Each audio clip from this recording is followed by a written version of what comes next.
Te voy a decir exactamente cuándo empezó todo a irse a la mierda, a las 19:37 de un martes cualquiera.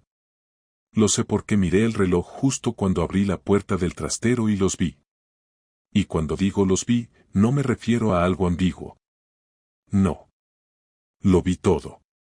El pantalón de ella bajado hasta los tobillos. La cara de él metida entre sus piernas. Y los dos congelados como si les hubieran disparado un taser. 37 segundos. Eso es lo que tardé en cerrar la puerta, bajar las escaleras, salir al portal y encender un cigarro con una mano que me temblaba como si tuviera Parkinson. Ahí empezó todo. No fui a buscar nada. No sospechaba nada. Es que simplemente bajé a por el taladro porque se me había roto el jodido toallero del baño. Y allí estaban, en mi trastero. Ni siquiera en un hotel de mala muerte, no. En el trastero donde guardamos la bici, las cajas de Navidad y las herramientas. Era tan cutre que me daban más pena que rabia en ese momento. Pero eso duró poco. Lo más jodido no fue ver a mi mujer chupándole la vida a otro tío. No. Lo más jodido fue reconocer al tío. ¿Sabes quién era? Mi primo Dani. Mi jodido primo Dani. El mismo que se quedó a dormir en casa hace un par de semanas porque estaba mal con su novia. El que se sentaba en mi sofá, comía mi comida y me daba palmaditas en la espalda diciéndome lo afortunado que era por tener una mujer como Laura. Y sí, tenía razón, era afortunado. Hasta ese día. Volví a casa como si nada. Ella subió 15 minutos después. Entró, me miró y soltó un hola tan tranquilo que estuve a punto de partirle la cara con el control remoto. Pero no lo hice. ¿Sabes qué hice? Le respondí con otro hola y me metí en la cocina. Necesitaba pensar. Necesitaba asimilar que mi mujer y mi primo se estaban follando en mi trastero mientras yo intentaba arreglar un puto toallero. Y así empezó todo. Esto no es una historia de sospechas, ni de revisar móviles, ni de seguir pistas. Es una historia que empieza con una escena tan clara que no deja margen a la duda. No tuve que imaginar nada. No tuve que suponer. Lo vi. Todo. Y ahora, lo único que me queda por decidir es qué coño voy a hacer con esta información. Me quedé en la cocina, con la puerta entreabierta, escuchando cómo ella subía al baño y cerraba la puerta como si nada. Se encendió el extractor, el sonido de la ducha empezó a llenar el piso, y mientras el vapor invadía el pasillo yo estaba ahí, de pie, con las manos apoyadas en la encimera, mirando fijamente el bote de sal como si en él pudiera encontrar una respuesta lógica a lo que acababa de presenciar. No estaba en shock, no estaba roto, no estaba paralizado por el dolor como uno se espera cuando ve a su mujer haciendo lo que yo vi. Lo que sentía era una especie de calma enfermiza, como si mi cuerpo aún no hubiese procesado que el suelo ya no estaba debajo de mis pies. No fui a gritarle, no fui a pedir explicaciones, no fui a buscar pelea, porque en ese momento ni siquiera tenía una pregunta clara que hacer. Tenía la imagen grabada, tenía el olor del trastero aún en la ropa, tenía la voz de Dani diciendo esto no es lo que parece, cuando claramente sí lo era, y aún así, no dije nada. No aún. Esperé en la cocina hasta que salió de la ducha. Pasó por delante de la puerta como si no me hubiera visto, fue al dormitorio, y luego vino a buscarme. ¿Vas a cenar algo?, me preguntó, y esa fue la primera puñalada real. No el polvo en el trastero. Esa frase. Esa normalidad. Ese tono de todos los días. Esa manera de hacer como que todo está bien mientras yo seguía oliendo a puto cemento y traición. Me giré lentamente, la miré a los ojos y le dije que no tenía hambre. Ni siquiera pestañeó. Me dio un beso en la mejilla y volvió al salón. Y ahí me di cuenta de que esta historia iba a ser larga, que esto no se resolvía esa noche, que Laura no tenía ni la más mínima intención de asumir lo que acababa de hacer. Me fui a duchar sin decir nada más. Cerré la puerta con llave, me desnudé y me senté en el borde de la bañera antes de abrir el grifo. No encendí el agua. Solo me senté allí, en silencio, como si estuviera esperando a que mi cabeza me diera permiso para moverme. Intenté pensar si había señales, si algo no había cuadrado estos últimos meses, si alguna vez me miró distinto, si alguna vez desaparecía a la misma hora o si Dani había empezado a venir más de lo normal. Me acordé de una tarde, hace un mes, cuando llegué del trabajo antes de lo previsto y encontré a Dani en la cocina con una cerveza abierta, solo, sin Laura a la vista. Me dijo que ella estaba en la ducha, que había venido a devolverle un libro. No sospeché nada. Ni un solo segundo. Le abrí otra cerveza y me senté con él a ver un rato el fútbol. Estuvimos hablando media hora de gilipolleces mientras ella se preparaba para salir con unas amigas. Me dio un beso rápido y se fue. Y ahora, viéndolo desde este ángulo, me doy cuenta de que todo estaba tan bien planeado, tan maldito, tan certero, que no cabía ninguna casualidad en todo esto. Esa noche no dormí. No por tristeza, no por rabia, sino porque estaba demasiado concentrado en mirar al techo, intentando calcular cómo coño se había llegado hasta aquí sin que yo me diera cuenta. Ella durmió profundamente, incluso roncó un poco como siempre. No le costó nada. Me di cuenta de que su conciencia debía de estar completamente anestesiada, o que tal vez, en su cabeza, no había hecho nada tan grave. Tal vez se había convencido de que era algo puntual, que no me afectaba si no me enteraba, o que de alguna forma, su traición tenía justificación. Y eso fue lo que más me jodió.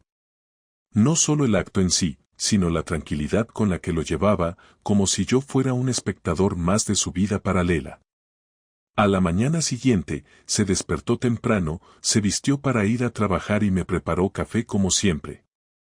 Me dejó una taza encima de la mesa y un nos vemos luego con una sonrisa que, ahora lo sé, no era nueva. Esa sonrisa ya la había visto antes.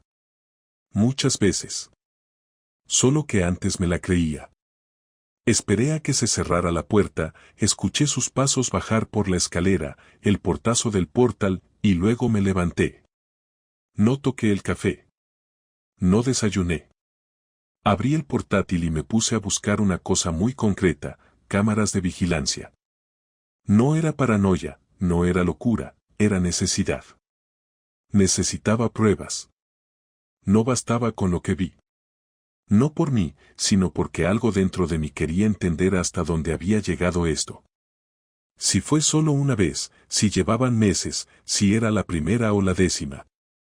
Pedí 3 cámaras pequeñas, con conexión al móvil, y las recibí al día siguiente. Mientras llegaban, actué con normalidad. Le pregunté por su día, cociné la cena, incluso nos vimos un episodio de una serie que seguíamos juntos. Me reía en los momentos adecuados, la miraba con la misma cara de siempre, aunque por dentro, cada frase suya era una bofetada disfrazada. Me hablaba de una nueva compañera de trabajo, de lo difícil que era enseñar a chavales de 15 años que no quieren aprender nada, y yo asentía mientras me preguntaba si ese día también había estado con Dani, si me hablaba con esa misma voz después de bajarse las bragas en el trastero. No dije nada. No porque fuera débil, sino porque tenía un plan. El viernes instalé las cámaras. Una en el salón, una en el pasillo que da a la puerta principal y una oculta en el trastero. Fue fácil. Tenía excusa para todo. Estoy haciendo pruebas para una instalación que me encargaron, dije, y ni se inmutó. No le interesó. Ella ya vivía en otra dimensión. Yo solo era el actor secundario que aún no sabía que su guión había terminado. Esa noche, cuando se duchó, me senté frente a la pantalla del móvil y revisé las primeras horas de grabación. Nada. Pero no me importó. Esto no iba a tardar. Lo sabía. Lo olía. Era cuestión de tiempo. Y yo ya estaba listo. El sábado empezó con una tensión tan silenciosa que podía sentirse en cada movimiento dentro del piso, aunque ninguno de los dos dijera nada. Me desperté antes que ella porque llevaba ya varios días sin dormir bien, acostándome tarde revisando las grabaciones y levantándome temprano para seguir con el teatro de pareja normal. Y mientras la escuchaba respirar profundamente pensé en la absurda normalidad con la que se había ido desarrollando todo. Me asomé al móvil para comprobar si había saltado alguna alerta durante la noche, algo que mostrara que Laura había salido o había entrado alguien, pero no había nada especial. Me dolía admitirlo, pero esa ausencia de actividad me confirmaba que el encuentro en el trastero no había sido un calentón improvisado, sino parte de una rutina muy clara que ella misma sabía manejar mejor que yo mis propios horarios, y eso me mantenía atento a cada detalle porque cualquier error podía arruinar la confrontación que venía planeando desde que pedí las cámaras. Cuando bajó a desayunar la observé con una mezcla de rabia contenida y curiosidad morbosa porque quería entender cómo funcionaba su cabeza durante esos días. Se movía con tranquilidad, tostó el pan, abrió el bote de mermelada y me preguntó si quería un café, como si nada estuviera pasando, como si el martes no hubiera ocurrido nada en el trastero, como si no hubiera ningún cambio en nuestra vida. Le dije que sí, que me vendría bien, y mientras colocaba la taza delante de mí la miré fijamente sin decir nada más. Ella lo notó porque frunció el ceño un segundo y acto seguido se recompuso con una sonrisa breve que me sonó completamente falsa. No la enfrenté ahí porque necesitaba que el día se desarrollara como siempre para no levantar sospechas, de modo que dejamos la charla en asuntos formales como la compra del supermercado y una cena a la que debíamos ir ese domingo. Todo en una normalidad tan medida que me hervía la sangre. Por la tarde ella dijo que iba a salir un momento a por un regalo para la hija de una compañera y que no tardaría, y en cuanto escuché que cerraba la puerta revisé el móvil esperando la señal de movimiento. No pasó ni un minuto cuando apareció la notificación en la cámara del pasillo, mostrando a Dani entrando con la cabeza gacha como si así pudiera camuflar la inmundicia de lo que estaba haciendo. Ahí fue cuando sentí algo distinto a la rabia, una mezcla de indignación y vergüenza ajena que me dejó helado porque jamás pensé que él tendría la desfachatez de volver a mi casa después de haberme visto allí el martes. Apagué la notificación y me quedé muy quieto, sentado en la mesa del salón, mirando hacia la puerta mientras pensaba qué hacer. No quería pillarlos otra vez en el trastero, no porque me intimidara verlos, sino porque necesitaba que el momento de la verdad fuera en mis términos, no huyendo por escaleras ni escondiéndome en coches como si yo fuera el intruso. Apenas pasaron 10 minutos cuando escuché la puerta otra vez, esta vez la de la calle, y el corazón se me aceleró al confirmar en la cámara que era ella. Dani salió del trastero como si estuviera revisando algo técnico. Laura hizo como que no lo conocía más de lo que demuestra un saludo de compromiso y ambos se cruzaron como si fueran desconocidos que coincidieron por azar, lo cual me dejó claro que esto estaba más ensayado que muchas obras de teatro que he visto en mi vida. Cuando ella subió yo seguía en la mesa, y me vio con la misma cara que traía cada vez que venía del trabajo, por lo que no sospechó absolutamente nada.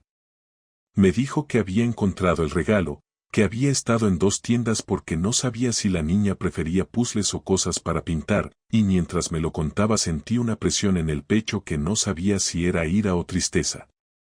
Le pregunté si no había tardado demasiado, solo por tantear su capacidad de inventarse excusas, y ella respondió sin dudar que había habido colas por todos lados porque se acercaban varias fiestas de colegio.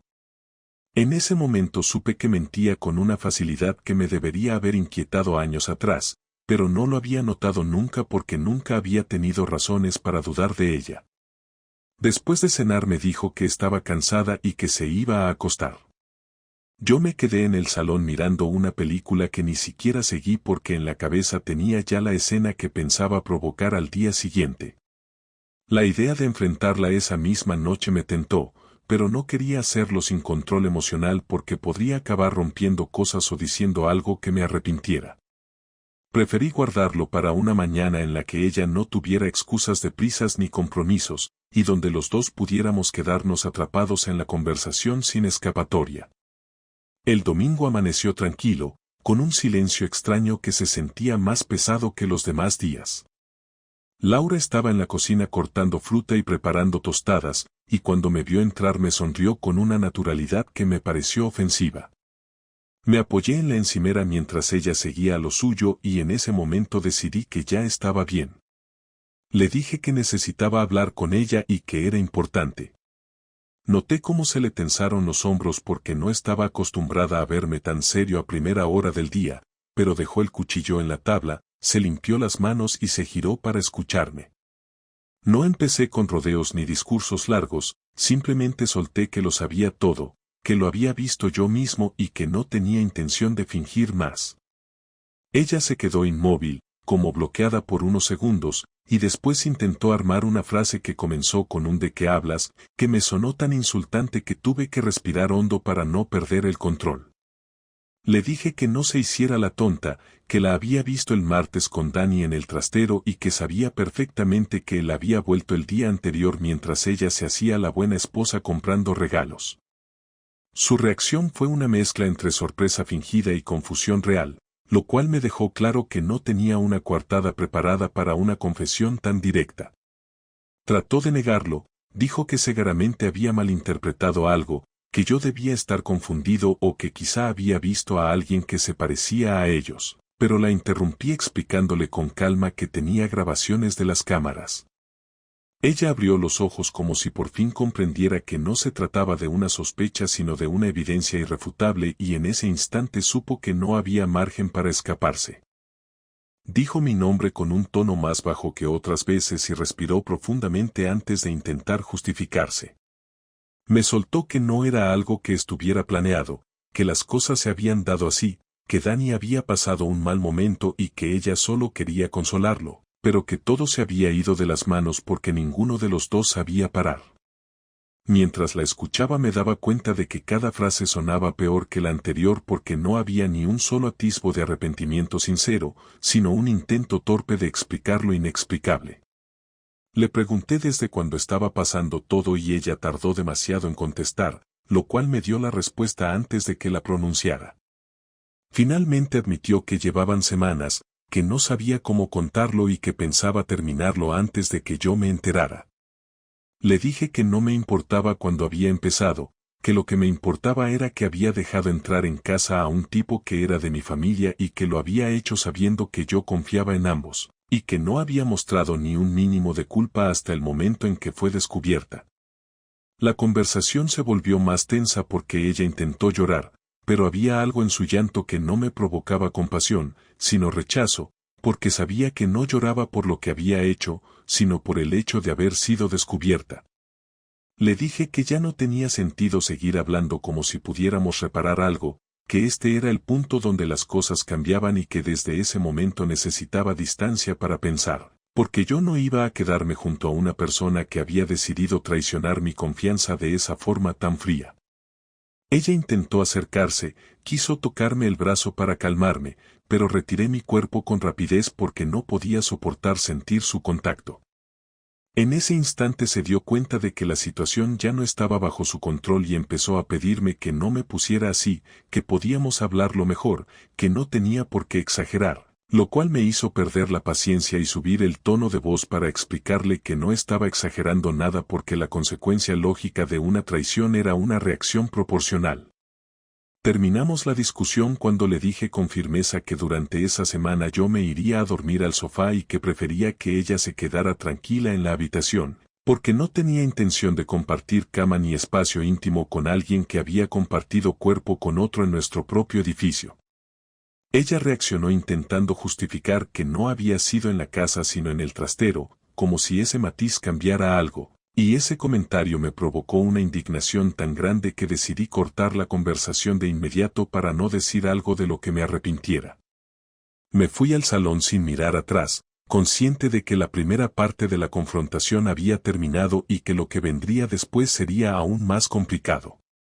La mañana del lunes empezó mucho antes de que ella se levantara, porque pasé toda la noche en el sofá sin pegar ojo, revisando una y otra vez lo que habíamos hablado el día anterior, repasando cada detalle como si así pudiera encontrar una grieta oculta que me permitiera entender algo que todavía me parecía absurdo. No tenía ninguna intención de permitir que el tiempo suavizara el impacto de lo que había ocurrido, porque sabía que en cuanto yo bajara la guardia ella buscaría la manera de recolocar la historia a su favor, Y si algo me quedaba claro después de verla mentir con tanta naturalidad era que no podía darle ni un centímetro de ventaja.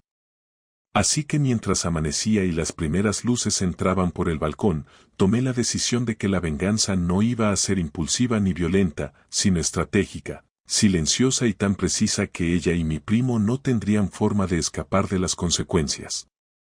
No se trataba de destruirles la vida por un arrebato emocional, sino de poner cada pieza en el lugar exacto para que entendieran lo que significaba romper mi confianza de la forma en que lo habían hecho. Cuando Laura salió de la habitación y me vio despierto, con el portátil sobre las rodillas, noté que quería iniciar otra conversación, pero la detuve levantando la mano y diciéndole que tenía que irme al trabajo antes de hora y que no quería hablar. No era completamente cierto que tuviera que ir antes, pero necesitaba sacarla de mi espacio mental y, sobre todo, necesitaba que ella pensara que yo estaba paralizado o confundido, porque eso me daba margen para actuar sin que sospechara. Ella intentó disculparse otra vez con una frase larga, intentando explicar que no había querido hacerme daño y que estaba arrepentida, pero la ignoré por completo y salí del piso con el único objetivo de ejecutar el plan que llevaba horas diseñando. El primer paso fue ir a ver a mi primo, no para hablar con él, sino para medirle, porque necesitaba confirmar algo que sospechaba desde el principio: su capacidad para enfrentarse a una situación tensa era mínima. Toqué el timbre de su casa a las 9 en punto y su novia abrió la puerta. Le dije, con la voz más tranquila que pude, que necesitaba hablar con Dani urgentemente porque era un asunto de familia. Ella me miró extrañada, me dijo que él estaba dentro preparándose para salir a trabajar y que esperara un momento. En cuanto él apareció en el pasillo y me vio, se puso blanco, como si le hubiera caído hielo encima. No le di tiempo a construir una excusa, solo le dije que saliera conmigo un momento. En cuanto estuvimos fuera, cerré la puerta detrás de nosotros y él empezó a tartamudear intentando inventarse una explicación absurda sobre el martes, sobre cómo todo había sido un malentendido, pero lo paré de inmediato. Le dije mi nombre, como si hiciera falta recordárselo, y después añadí que no quería escuchar una sola palabra de él porque cualquier cosa que saliera de su boca iba a ser una mentira.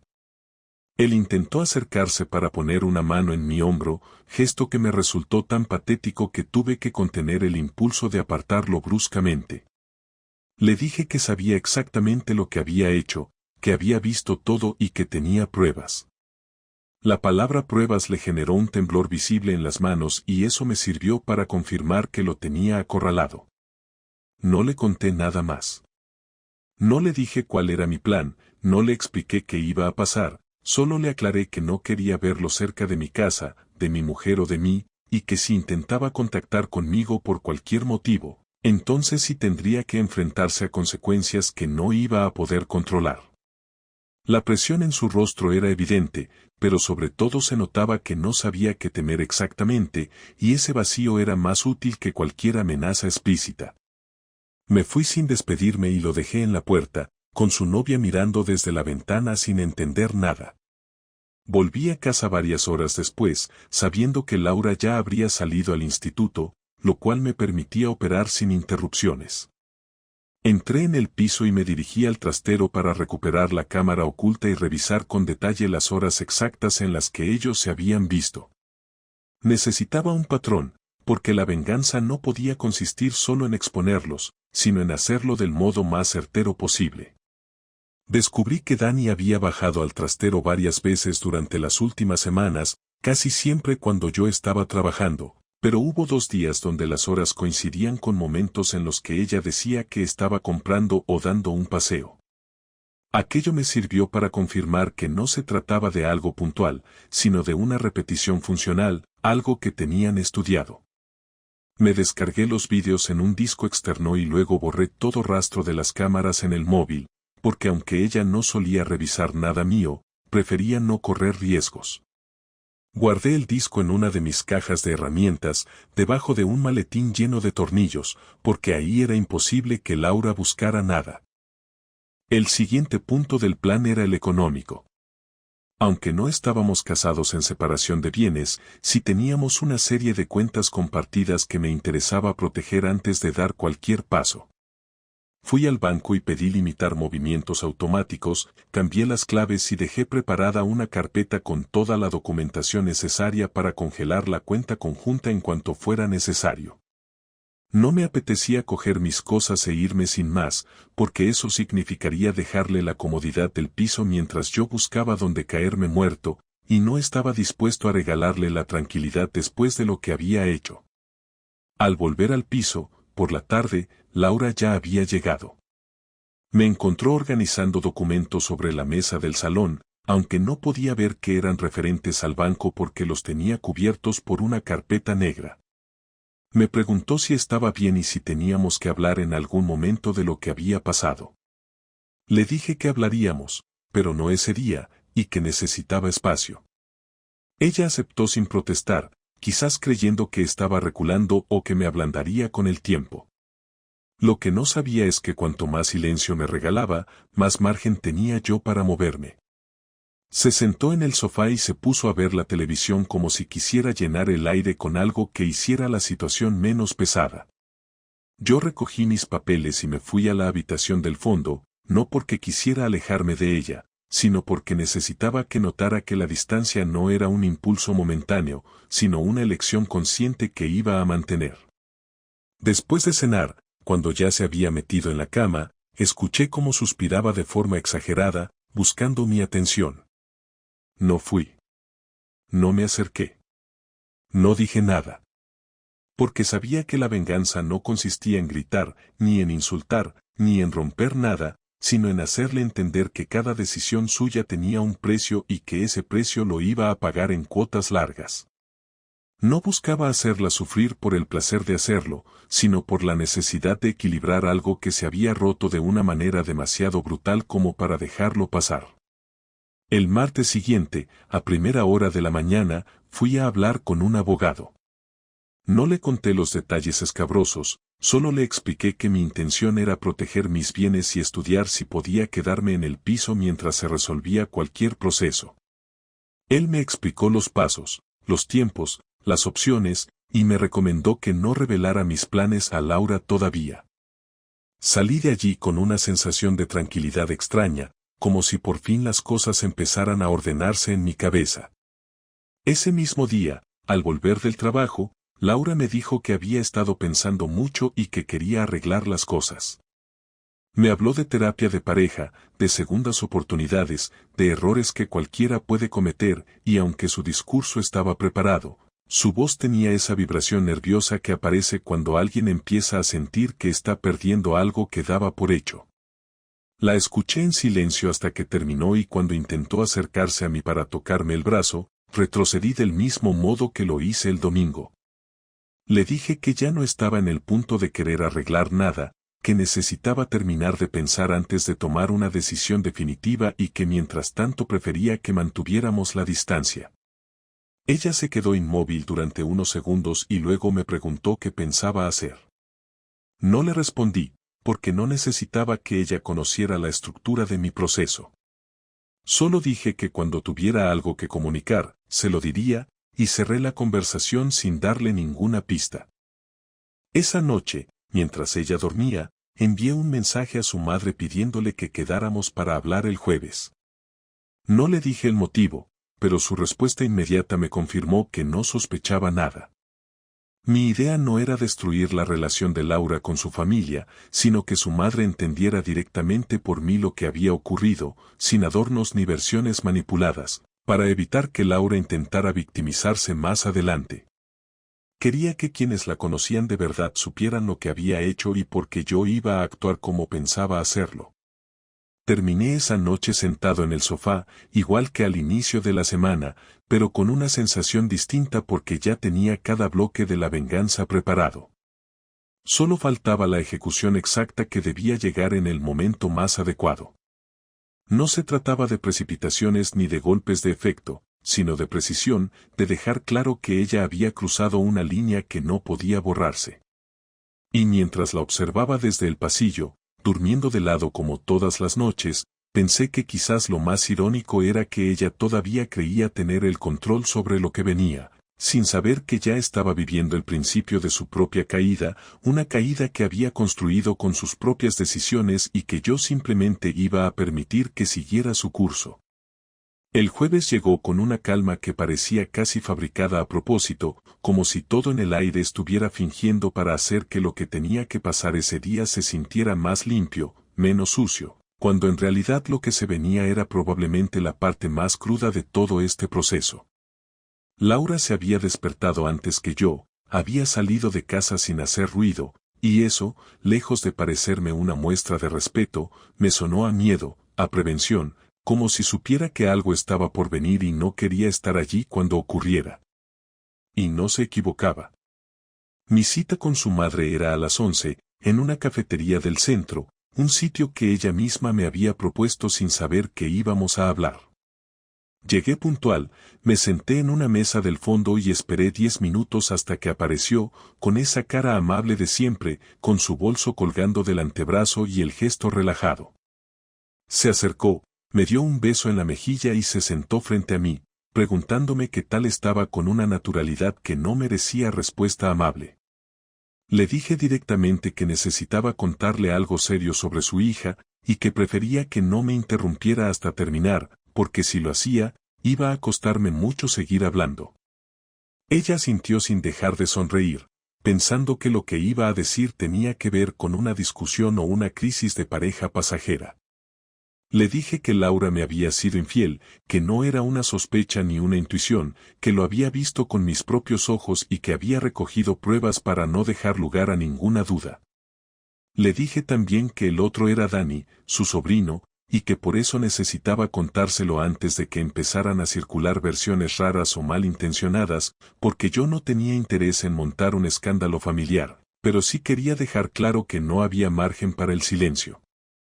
Ella cambió la expresión casi de inmediato, sus labios se apretaron y su cara perdió todo rastro de simpatía. Me preguntó si estaba seguro, con una voz más baja, como si la vergüenza ya la estuviera invadiendo antes de asumir que todo era cierto. Le respondí que lo había visto personalmente, que tenía vídeos, y que incluso después de enfrentarlos, los dos habían intentado negar lo evidente. Le conté que Laura seguía actuando como si aún hubiera algo que salvar, pero que yo ya no tenía intención de seguir compartiendo casa ni vida con alguien que podía mentirme con esa tranquilidad. Ella me escuchó sin interrumpir, bajó la mirada varias veces y al final dijo que no sabía qué decirme, que lo sentía mucho, que no se imaginaba a su hija haciendo algo así, aunque tampoco la iba a justificar. Me pidió que no tomara decisiones precipitadas y que pensara bien antes de romperlo todo, pero le dejé claro que no estaba pidiéndole consejo, solo informándole de la situación porque me parecía lo mínimo dadas las circunstancias. Terminamos el café con un silencio largo, incómodo, que no resolvía nada pero que cerraba la puerta a cualquier intento de manipular la historia. Me despedí sin afecto y salí del lugar sabiendo que había cumplido una parte importante del plan, porque ahora ella ya no tenía refugio en su propia versión. Volví a casa pasado el mediodía y me encontré a Laura en el sofá, con cara de susto mal disimulado, como si ya supiera dónde había estado. No me preguntó nada, pero su mirada buscaba algo en la mía que no iba a encontrar. Fui al cuarto, cerré la puerta y me tumbé en la cama. Necesitaba pensar cómo iba a plantear la conversación final. No podía improvisarla. Tenía que ser directa, limpia, con cada palabra en su sitio, sin que me temblara la voz ni me traicionara el cuerpo. Estuve 2 horas escribiendo mentalmente lo que iba a decir, ordenando ideas, descartando frases inútiles, hasta que lo tuve claro. Por la noche, mientras ella cenaba sola en la cocina y yo seguía en el salón sin hacer contacto visual, le dije que necesitábamos hablar en serio, que esta vez no era para discutir ni para revisar lo que había pasado, sino para cerrar todo de una vez por todas.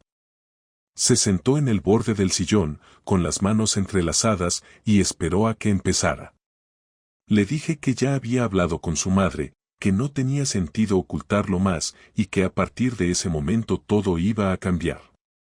Le expliqué que ya no me interesaba saber si seguía con Dani o si pensaba cortar con él, porque para mí la historia entre nosotros ya estaba terminada, que no había posibilidad de seguir juntos después de lo que había hecho. Ella intentó interrumpirme, pero levanté la mano para callarla y le pedí que respetara mi turno de hablar. Le dije que no era por orgullo ni por venganza, sino por dignidad, porque no podía seguir conviviendo con alguien que me había mentido en la cara, que había usado mi casa para acostarse con otro y que luego había tenido la cara de fingir normalidad día tras día. Me miró con los ojos muy abiertos, respirando por la boca como si estuviera a punto de decir algo importante, pero no dijo nada. Yo seguí.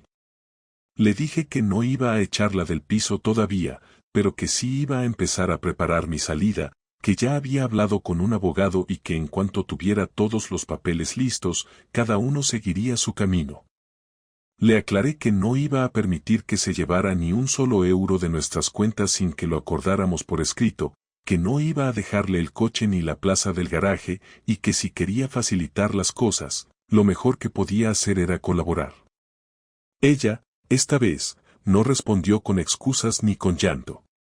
Solo dijo vale, como si de pronto hubiera entendido que el juego había terminado y que ya no le quedaban más fichas. Después de eso, nos quedamos en silencio. Yo no tenía más que decirle. Ella tampoco. Se levantó del sofá y se fue al cuarto. Cerró la puerta sin ruido.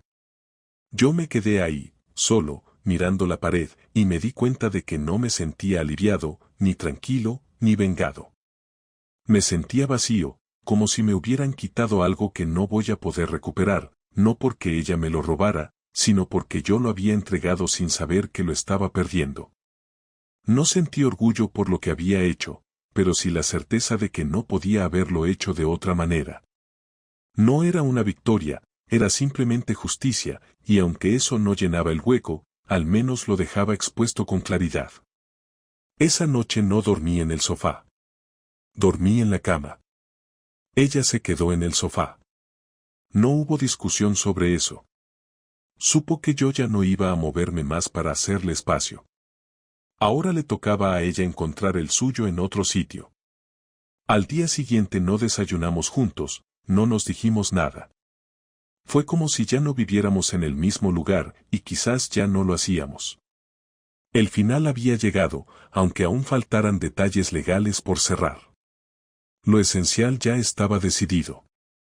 Yo ya me había ido, aunque todavía estuviera ahí dentro. Cuando al fin terminé de firmar los papeles con el abogado y salí del despacho con la carpeta en la mano, no sentí esa liberación que mucha gente dice que siente al cerrar un capítulo duro. Ni tuve ese impulso de respirar hondo y decir que todo había acabado, porque la verdad es que no había terminado nada en ese momento. Lo que había hecho era simplemente formalizar una decisión que ya llevaba días tomada y que en realidad se había ejecutado desde el momento en que le dije que no quería seguir compartiendo cama, cuenta bancaria, ni calendario con ella. Lo que había terminado no era una relación, era un espacio de vida que había sido mío y que ahora dejaba de tener sentido. Caminé por la calle como cualquier otro día, con la diferencia de que ahora ya no tenía que volver al piso a fingir normalidad, porque la mañana anterior había recogido mis cosas y me había mudado temporalmente a casa de un amigo mientras buscaba un sitio propio donde empezar de cero sin tener que ver su ropa colgada en la silla ni su cepillo de dientes en el lavabo. La última conversación con ella fue breve, seca, sin vueltas. Le dije que ya tenía todo firmado, que en 2 semanas se haría el traspaso de las cuentas y que podía quedarse en el piso hasta fin de mes, porque no iba a pelear por 4 paredes, pero que después quería que dejara las llaves y se fuera. Ella me preguntó si estaba seguro de que no quería hablarlo una última vez, como si quedara algo pendiente que aclarar, y le contesté que todo lo que había que decir ya estaba dicho, que no tenía sentido repetir argumentos ni abrir heridas que ya no me dolían. Me miró en silencio durante varios segundos, y por primera vez desde que la enfrenté, vi en sus ojos algo que no era culpa ni vergüenza, sino vacío, como si finalmente entendiera que yo no era el mismo tipo que desayunaba con ella hace unas semanas ni el mismo al que podía manipular con 2 frases bien medidas. Antes de irme, me preguntó si la odiaba, y no supe qué responderle de inmediato porque la palabra odio no se acercaba a lo que sentía. No era odio, porque eso implicaría un vínculo emocional activo, y yo ya no sentía eso. Le dije que no la odiaba, que simplemente ya no la reconocía, que no me cabía en la cabeza que pudiera haber vivido conmigo durante tanto tiempo y, al mismo tiempo, haber estado pensando en otro, metiéndose con otro, mintiéndome a la cara y actuando como si todo estuviera en orden. Le dije que lo que más me costaba entender no era la infidelidad, sino la frialdad con la que la manejó, la planificación, la repetición, la falta de culpa real. Ella no me respondió nada. Solo bajó la cabeza y se quedó allí parada, en medio del salón, como si estuviera esperando que yo volviera a cambiar de opinión. Pero no lo hice. Me di la vuelta, salí por la puerta y cerré detrás de mí. Esa fue la última vez que estuve en ese piso. Las semanas siguientes fueron raras, no por tristeza, sino por el reajuste. Pasé de tener una rutina compartida a una completamente individual, desde decidir solo qué cenar hasta no tener a nadie al lado cuando me metía en la cama, pero lejos de dolerme, me pareció algo necesario. Fui recuperando cosas que había dejado de hacer por estar con ella, desde salir a correr sin avisar a nadie hasta pasar tardes enteras sin mirar el reloj ni tener que compartir la televisión. Empecé a organizar mis días sin pensar en horarios de instituto ni en cenas compartidas ni en qué serie seguíamos juntos. Era una libertad extraña, con un sabor agridulce, pero al menos era mía. Lo único que me costó más fue enfrentar las preguntas de los demás. Algunos amigos comunes no entendían qué había pasado, y aunque yo no tenía problema en contar la verdad, preferí no dar demasiados detalles.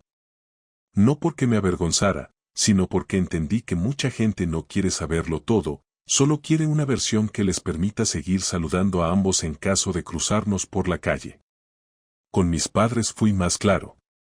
Les conté lo básico, sin adornos, y aunque mi madre se indignó como si le hubieran engañado a ella, le pedí que no se metiera ni buscara culpables fuera, porque lo que había pasado había sido una decisión de Laura y nadie más. Con los pocos amigos en los que confío de verdad si fui directo, les conté todo con pelos y señales, incluso les mostré los vídeos, porque necesitaba que alguien más viera lo que yo había visto para no sentir que lo había soñado. Dani desapareció por completo. Ni un mensaje, ni una llamada, ni una disculpa.